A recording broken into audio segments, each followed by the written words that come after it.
again, thank you so much for joining the webinar and most exciting offering and attractive offering on the market. I would like to express my honor and excitement that joining a rockstar team, market space. This is a disclaimer that investor has to spend their own time and study to understanding the deal. And also, if there's any question, just come and contact me anytime. Next slide. I would like to introduce Sohail Hassan, Managing Partner of Market Space. Sohail, please take it away. Thank you so much, Eleonora, and such a pleasure to be here with you all this evening. As Eleonora mentioned, my name is Sohail Hassan, and I'm the co-founder and managing partner at Market Space Capital, a private equity real estate firm located in Houston, Texas, that focuses on multifamily development and acquisitions.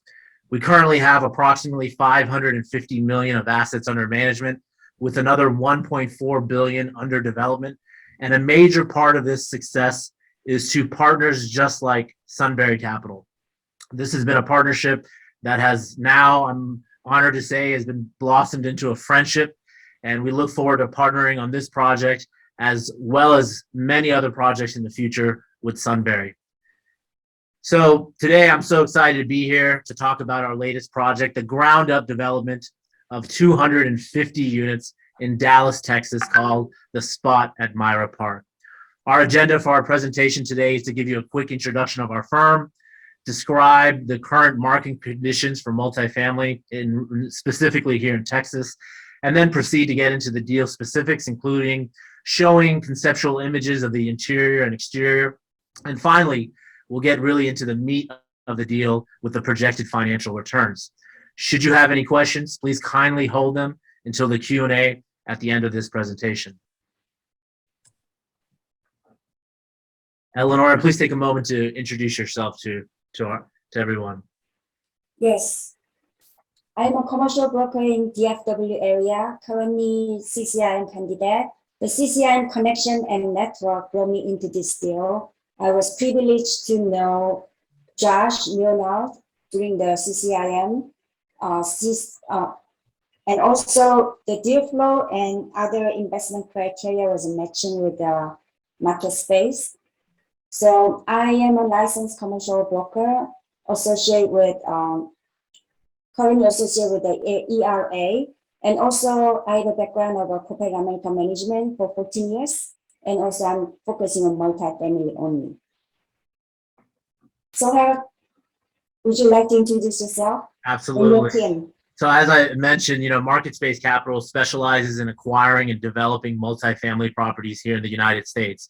In addition to myself, we have two other managing partners of the firm, David Rodarte, who has worked in real estate his entire career. And the third managing partner and chairman is actually a physician, and his name is Dr. Masaki Oishi. And he's actually a practicing neurosurgeon here in the Houston area. But in addition to practicing medicine, he's also been investing in real estate since he was the age of 16, since the early 90s.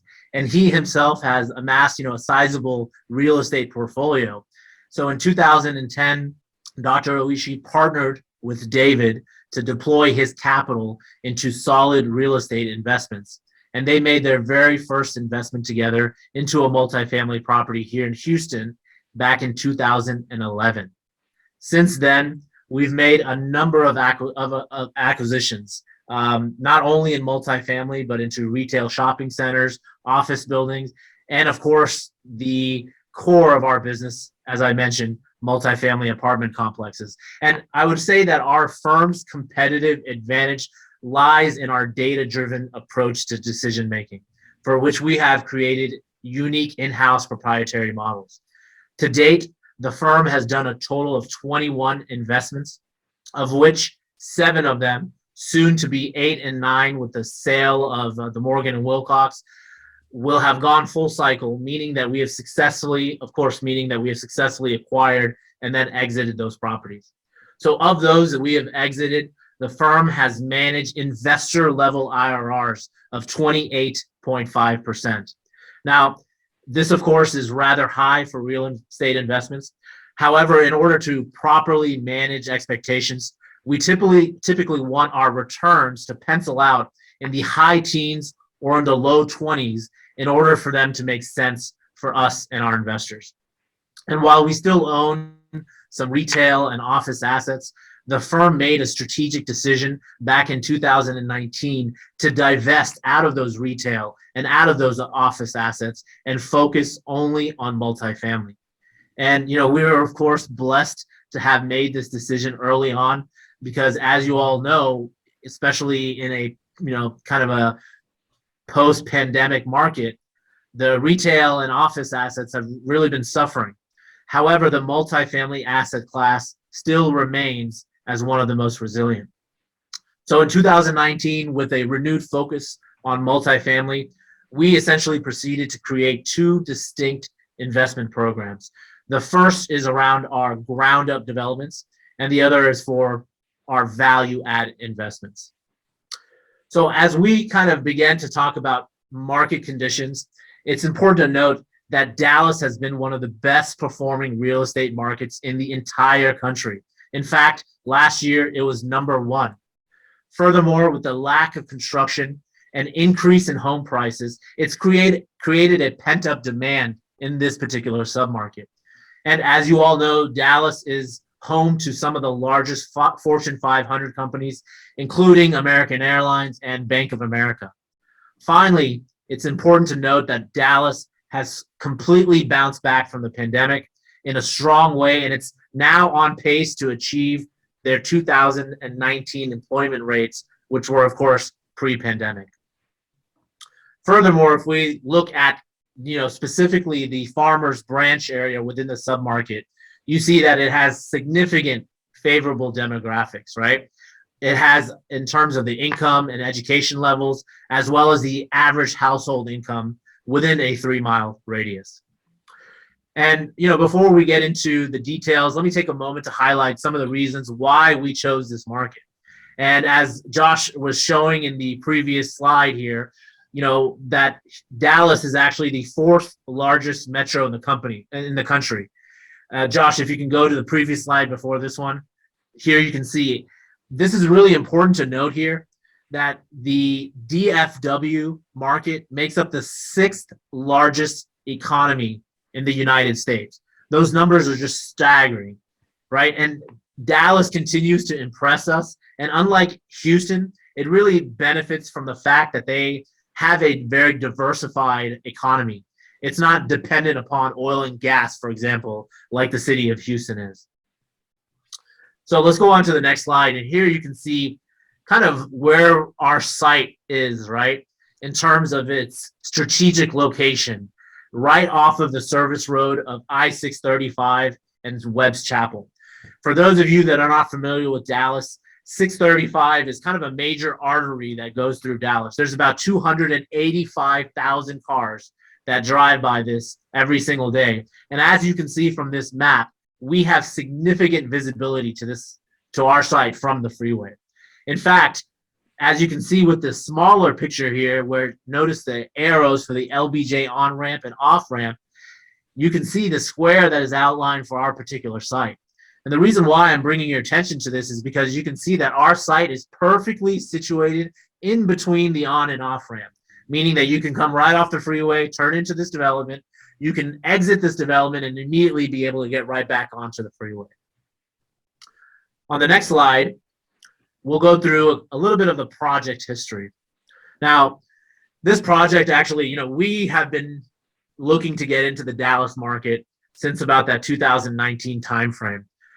We obviously saw the numbers, in terms of employment, the demographics, and we've been looking to, make some investments and deploy some capital into that market. So we started spending some time there.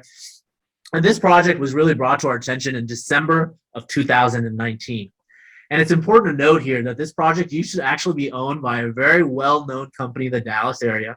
It's a company by the name of Pillar Capital Group. And the owner of that company is a gentleman named Gene Phillips.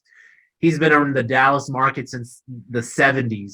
They have built 30,000 units in the Dallas market. So he is a very well-known person. And unfortunately, in August of 2019, he passed away. When he passed away, a number of the projects that he was working on suddenly went up into the air. And that's when the broker that we had started, we made a friend, we had established a friendship with, kind of brought us this deal. And, the deal, when we had looked at it, already had, 80% of the construction design documents completed. We estimate that, there were approximately, $500,000 of sunk pursuit cost that got the project to where we were when we took over. So we were able to essentially take advantage of that. And because this firm had started on this project 2.5 years prior to that, we were able to lock in the cost that they had for that land. So knowing that we locked in the cost from 2016, 2017, that price of that land had gone up in value when we had entered into the discussions in 2019. But we were able to lock in that rate and therefore got a very favorable cost basis in terms of our land. So we officially moved forward and acquired the site in May of 2020. And since then, we've been working on essentially putting together the plans for this project. And, you can see in terms of the project itself, sits on 6.1 acres. And we are, of course, constructing 250 units of a luxury multifamily development.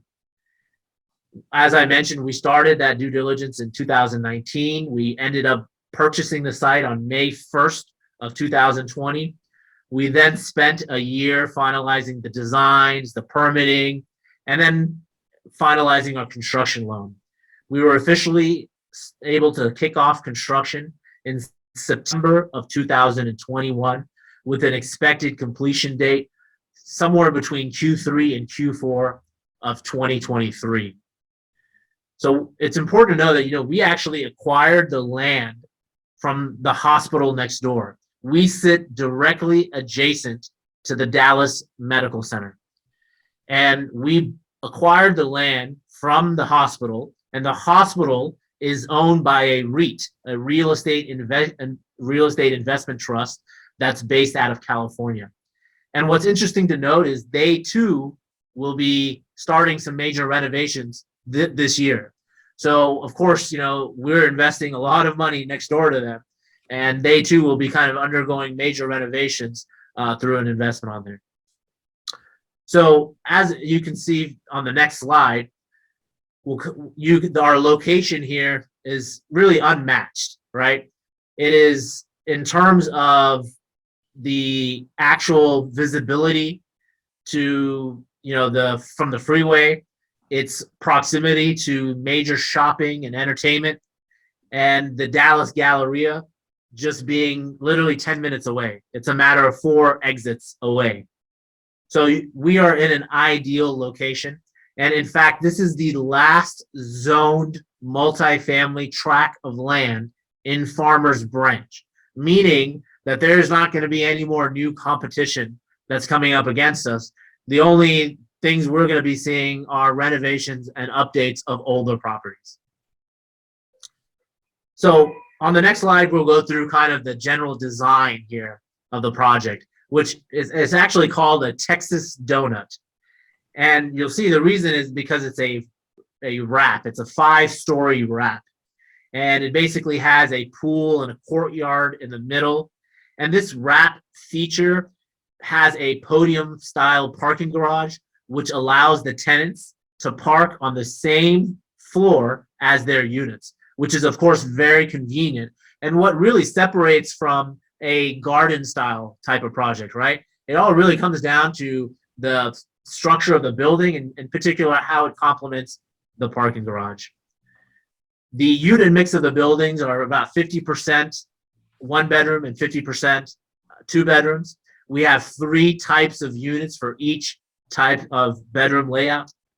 And in the next slide, you can see, again, this is very much a luxury type of unit. That means it has high-end finishes, stainless steel appliances, granite countertops. I mean, this is a core luxury asset in the heart of Dallas. On the next slide, you'll see, the Farmers Branch has a requirement of us using kind of a red brick.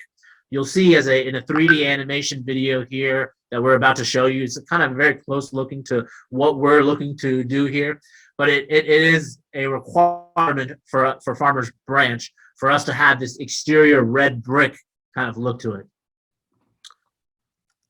Josh here is going to now play this quick 1-minute little animation video for you that's based on the designs of the existing plans for this building.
Thank you, Josh. Appreciate that. So this is kind of gives you a little bit of a vision of what it's looking like. And one thing I'll point out here is that this is a massive site. And this is, I believe, a great transition into talking about kind of the progress that we've made on construction thus far. So as I mentioned to you, we kicked off construction in September of 2021.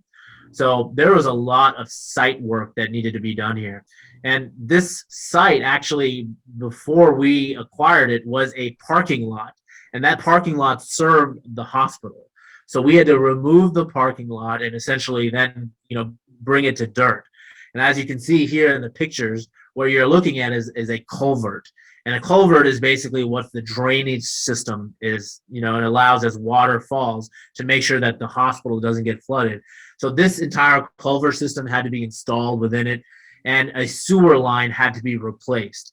So this is a massive undertaking. There is a significant, in fact, if you look at the scope of the entire project, about 30% of it is specifically for the groundwork.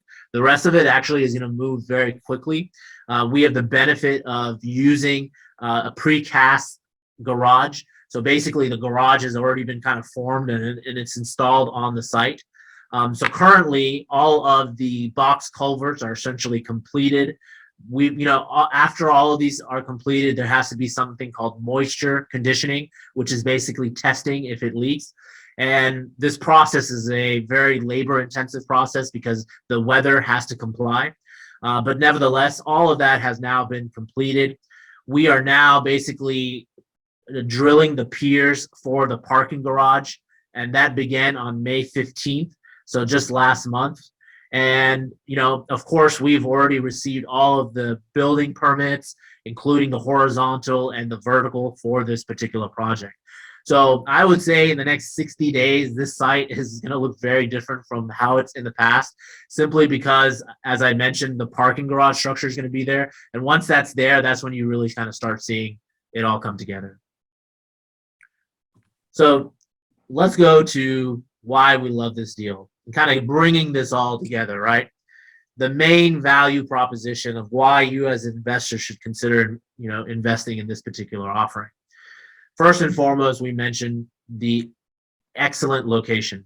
When it comes to real estate, they always say the very first rule of real estate is location, location, location, right? I don't think I need a CCIM designation to know how important location is. And so, here you can see that this is essentially at the corner of Main and Main. right off of 635. We have visibility to 280,000 cars every single day, conveniently located in between the on and off ramp. And as I mentioned, in the heart of Dallas, just 10 minutes away from the Dallas Galleria. The other thing to note here is that there's a significant demand for these types of units in this area. If you look at the market rate and for the lease up on these, I mean, even now Dallas continues to be perhaps one of the best, the best market in the country. And so for that reason, this is kind of the ideal investment. Obviously we've already kicked off construction. So you have the benefit of investing in a project that's already midway through construction.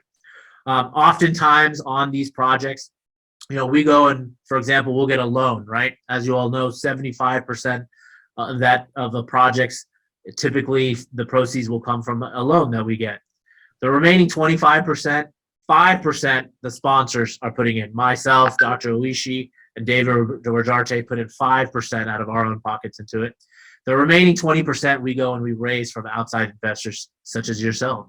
But if we don't wait in order to close our loan, we will put in the funding from our own pockets in order to close the loan and continue construction. And we will continue to accept subscriptions until one day, obviously, it is fully subscribed. So that's where we're at today. And that, we've already started construction on this project. As we mentioned, we have a clear timeline to finish this towards the end of 2023. And you have the benefit of investing in a project that's already under construction and therefore minimizing your risk, right? Because at the end of the day, when you start these projects, you have no idea in terms of, when you start design, permitting. I mean, it is a long life cycle, and there's a certain inherent amount of risk that's involved with that. And here you have the benefit of investing midway through construction, thereby kind of surpassing that risk, right? So let's go into kind of the meat of the deal, right? And the financial summary here. We have this project is costing total right under $65 million. As I mentioned, 5% of that investment has come from, it's already into the deal from the sponsors.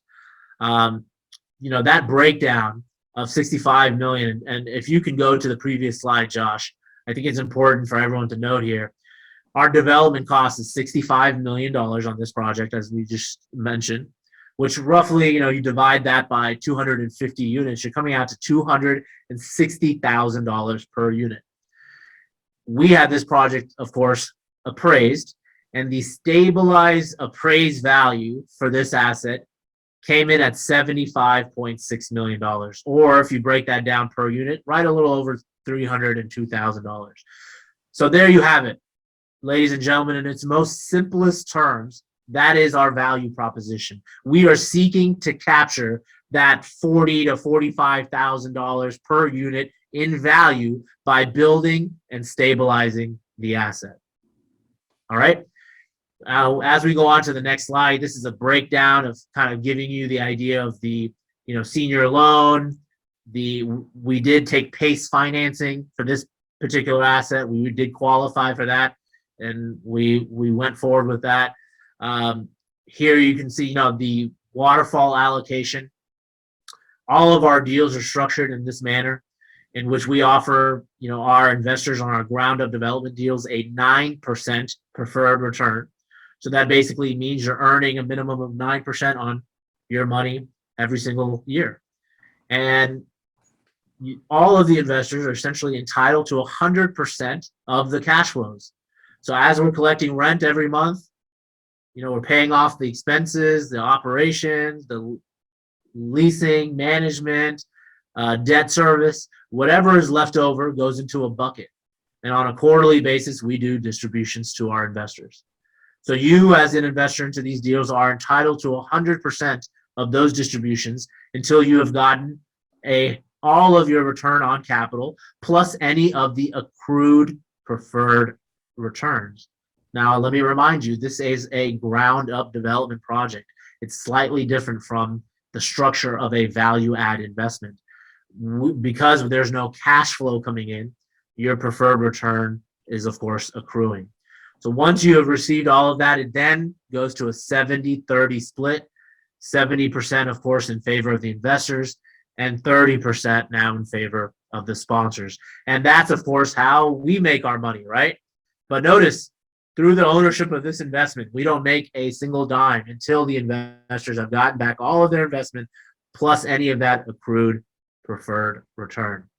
So in this particular investment, Josh, if you can go back to that slide, one thing that I'd like to point out here is how conservative we are in our underwriting, right? Our goal to our investors is to under-promise and over-deliver, right? So even in this particular underwriting, you can see our net sale proceeds, right, at a 5% cap.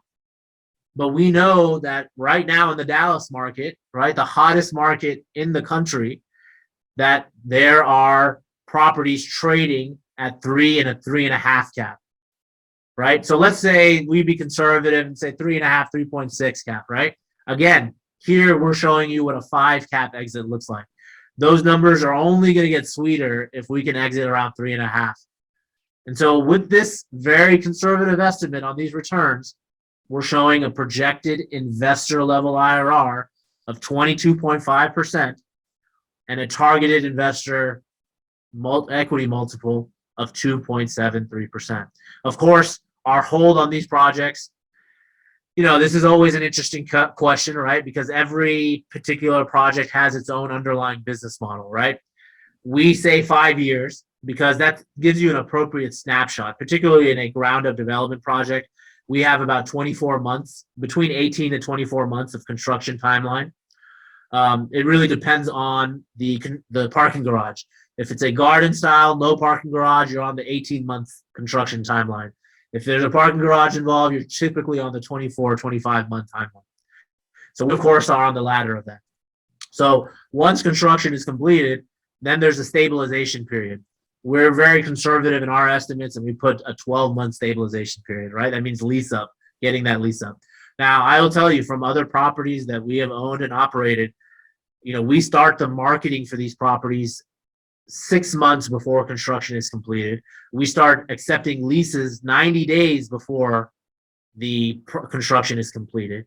So we are in a position to essentially have a waiting list of people to move into this asset from the day that we open our doors. So we have seen that lease up time, and this is one of the benefits of living in a market like Texas or Houston, where, again, we are the beneficiary, right, of the exodus of people that are moving from California and New York, and these people need a place to live. And so our lease up times are significantly faster. Some in the cases of 4 or 5 months, our entire property has been stabilized. So we, of course, have been conservative in our underwriting and showing, 12 months. But of course, as I mentioned, that it's rapidly should be much faster than that. But again, this allows us enough time to construct the contract, 24 months, 2 years, stabilize the property, cash flow for a couple of years, refinance, right? And then potentially exit the asset. Now, when we look to exit, we look at two things. One, obviously, we're getting top dollar, right, for our asset. The fact of its location, the fact that it's in Dallas, that all kind of checks the boxes, right, for us to get that top dollar.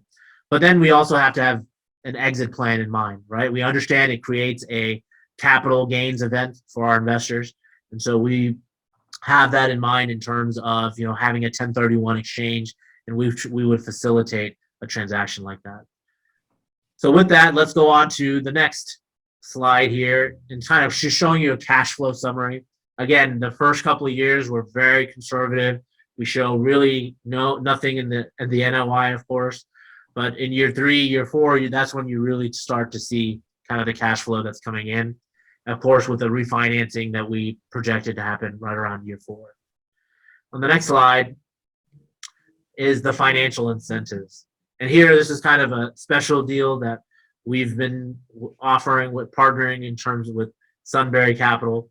And basically, for all of your investors that come in for a minimum $50,000 investment, we've agreed to start your preferred return as if it started from January of this year. That basically means that you've gotten the benefit of essentially having almost, 6-7 months of preferred return before you actually invested in the deal. The second tier is $150,000 investment, qualifies you for a 9% preferred return with the benefit period starting from August 2021 when we began construction last year.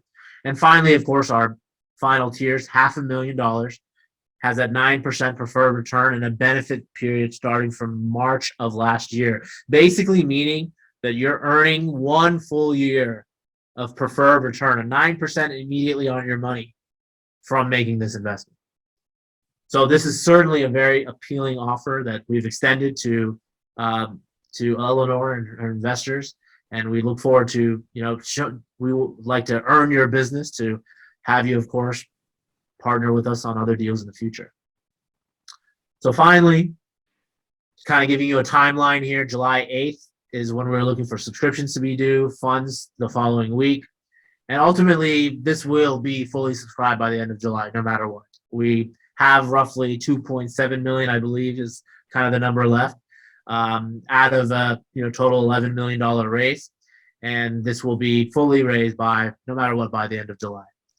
As I mentioned, minimum investment amount, $50,000. Targeted investor IRR, 22%, 22.5%, with a 2.73 targeted equity multiple. The co-investment in terms of the sponsors has already been put into the deal in terms of 5%, or a little over $500,000. Once again, thank you all for taking the time just to listen to us and learn a little bit more about this offering. And of course, now I open it up to Eleanor and as well as your investors for any questions. Yeah, please feel free to make a question. Whatever you have, any questions is welcome. It's worth pointing out that you guys we'll be sending out a recording of the webinar, and you can contact Eleonora as well as us if you have any questions.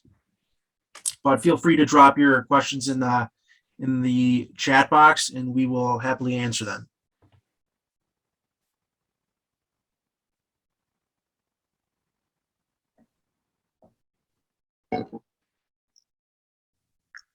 Okay, first question. Thank you, Kenichi. When will distribution start? Great question.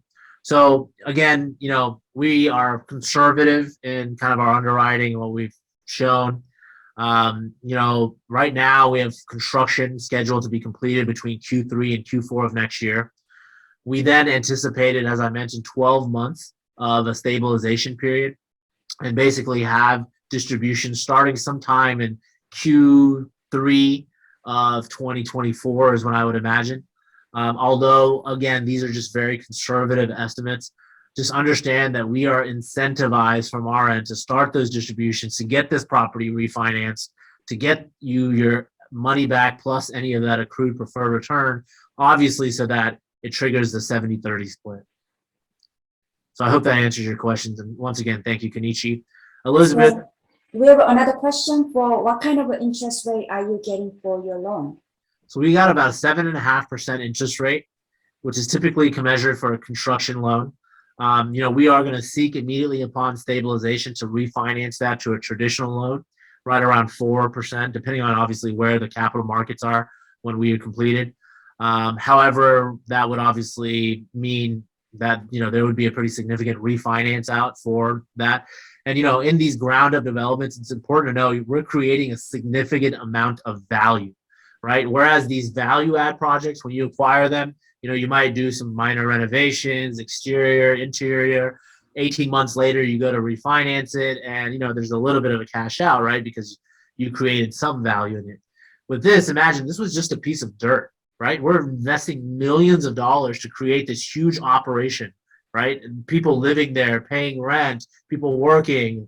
So again, this is coming to the idea that the ability for these people, and the value that you're essentially creating here is significant. So when you refinance out, there's typically a significant cash out. Yes, another question following up is any concern that this current economy may have an effect on the construction delay or any supply chains issues? We've already kind of gone through that process initially in the last year, and that's the reason why it took us a year to get this project off the ground, right? We acquired it May 1st of 2021 and didn't start construction until September, and that's because we were going through all the COVID craziness, right? And so we had to figure out all of the supply chain, materials, the lender, interest rates. So we've been able to lock all of that in.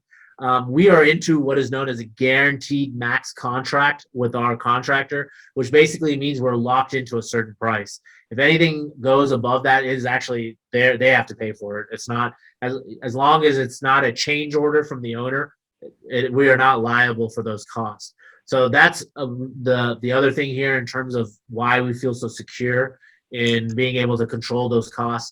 But you should rest assured that the materials that we needed to acquire have been acquired, those ones that we thought were fluctuating in cost. But now we're taking advantage. Lumber has come down pretty significantly. So we've been able to kind of take advantage of these different elements. Yeah, as far as I know, the construction company CRVES is very, very well known and very recognizable big name in the whole nationwide. So if I'm moving on to the next questions, do investors get a dividend from the refi?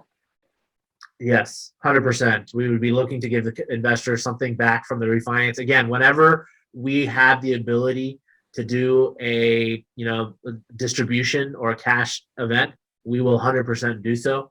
But it just depends upon the market circumstances, right? Who knows? We'll be focused on lease up and stabilization, but we will be very motivated to make the distributions, start as soon as possible. Just to interject there a little bit and add on, as Sohail said, market space will not be taking any profits until all of the initial capital invested is returned to the investors, as well as that preferred return. So then only do we start that 70-30 split. So which in case that refinance, all of that would go back to the investors until that pref and original investment had been returned. I know Elizabeth had a question about what these will lease out for. At about 900 square feet, we're projecting $2.22 a square foot, which comes out to just below $2,000 a unit on average. Obviously, there's a lot of floor plans, but I think it's worth adding that while we do these projections in-house, we also have them validated by respected property management companies like Pinnacle Property Management, who you may know was recently acquired by Cushman & Wakefield. So, we do our in-house underwriting and also have those numbers validated as well. Yeah, the price that they actually told us to go to market with was probably around $2.28. Again, there's not really a competing product that's been built there in that Farmers Branch area since 2014. So we are, again, the last zone and the kind of newest product that will be available in this entire area. So, we don't really see a significant amount of competition, but they did recommend that we go to market. I believe our property manager said right under like $2.30. However, of course, we wanted to be more conservative in our underwriting and took, a $2.22 figure.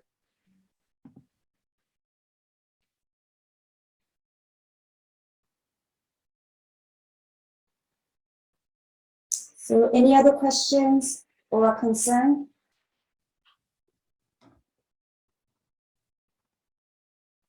Let's see. I think that is it. Okay, so I will leave sorry, I'm looking for the chat box. I will leave the soft commitment box in the chat. Please, let me see. Please make a soft commitment so that we will know you are serious about investment, and also I will reserve your spot because the spot is limited. And also we raised this much already they have so much done with the development team and the solar and managing partner team. The important thing is your commitment and showing interest to us, and we will send out the DocuSign as a next step to joining a subscription. And just really quick here, Maria. So like the tiers mentioned, if you were to invest now, I think August 2021 was an investment of 150K or up. That would just mean that your preferred return would start accruing as if you had invested in August of 2021. So MarketSpace wouldn't be taking their share of any profits until your preferred return was hit as if you invested in August of 2021. Okay. Yeah, again, this is very, very rare opportunity. We secure most risky part in last year already, including the loan and many, many, many stuff. But right now, if any deal is new out there, they cannot compete with our deal because we have done so much when the time is good.